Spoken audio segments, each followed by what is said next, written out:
take these people that are blowing themselves up right now, you know, the terrorists that are blowing themselves up, even better yet, the people that smashed themselves into the building, Twin Towers, right? And as they were going into the Twin Towers, they were saying to their God, "Here we go." And you have to look at that. You may say that, well, what they did on all different levels, or a person blows them up, they really believe in what they're doing. They really believe that they're killing themselves for the greater purpose.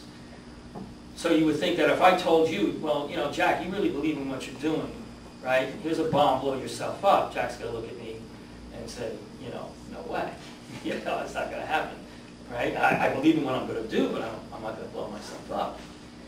When you look at the people that actually do that, it's through fear that they do it.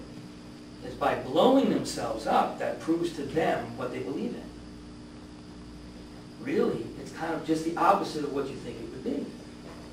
So they blow themselves up because they have to test what they believe in.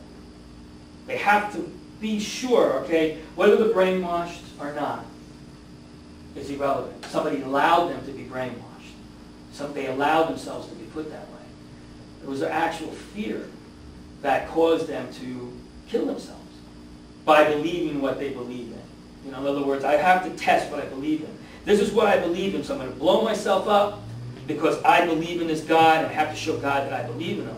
But really it was the fear of moving on from that that allowed them to be blown up and kill, you know, a lot of innocent people in the process. I don't think they felt fear.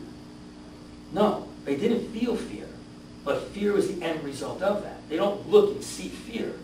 Although they feel very brave, they feel very good about what they're doing because they're dying for their God. But they have to test that. In other words, they have to come into, they can't move beyond what it is that they need to do to show that they have faith in what they believe in. So you're going to die in the process of that. And it's the fear of not being able to move further than their faith. Like their faith says, well, if I get blown up here, then I'm going to have all these rewards. And it's the same thing. Spirituality, or whatever that may be, is not about reward, material reward. That comes into simplicity and other things that maybe we'll be getting into a little bit.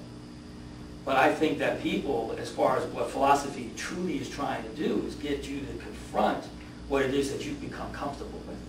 And if after you're done with it, you're still comfortable with it, or you can add something to it, then you're moving on. Then you're moving further.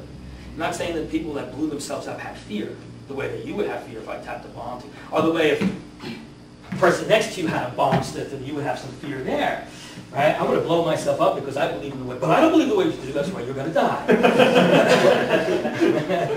I often wondered if somebody comes in with a bomb, I'm going to blow myself up, but wait, I was just thinking about converting. Oh, really? Oh, well, let's sit down and talk, you know? You know? Who knows what will happen there? But it gets to that point where I think philosophy is about testing what it is that you believe in. Truly testing, facing the truth.